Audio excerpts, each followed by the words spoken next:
If you think about kids, when they start off, you have both genetic as well as environmental. Kids are tabula rasa, that means a blank slate. They begin to act the way they understand what's happening around them. So if you think about kids from that blank slate standpoint, you begin to look at the peers, pressures, the cultural and societal pressures, all the things that they begin to see. Well, what happens with social and emotional development is that as kids develop, they develop at a rate that is somewhat acclimated to the environment around them. It's called the experiential knowledge base. It's their culmination of experiences. From those experiences, they are going to make decisions on how they either act, interact, or react to an environmental stimuli. That's the actual working definition of behavior. Something happens that provokes a behavior. It's called an antecedent.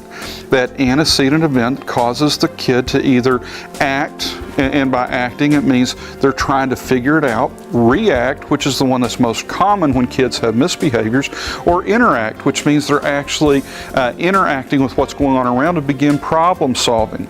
Well, when you don't have a strong social and emotional base, you end up in that reactionary mode more often than not. And so by developing kids socially and emotionally, you're teaching them the problem-solving format within the constructs and confines of their social and emotional development parameters.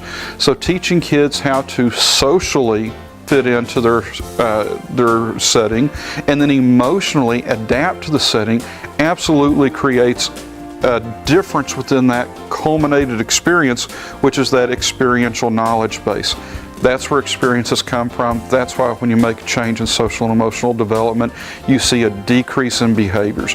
You can also go the other way. If you impede social or emotional development, you'll see an increase in behaviors.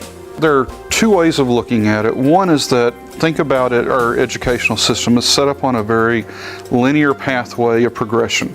You have kids that are supposed to move from first to second grade, second to third, third to fourth.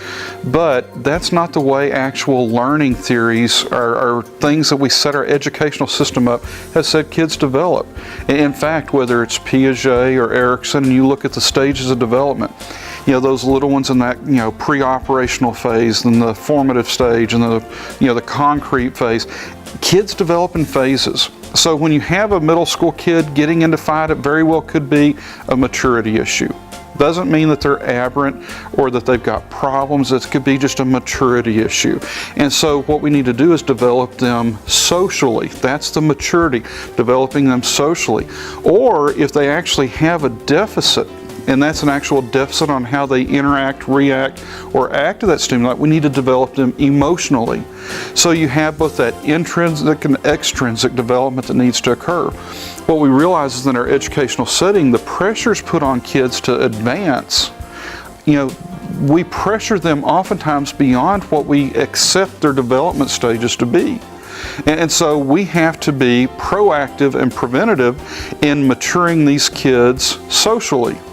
And then for the kids that know it's beyond social, we actually have a maladaptive family. We actually have a genetic predisposition. We actually have a physiological or physical problem.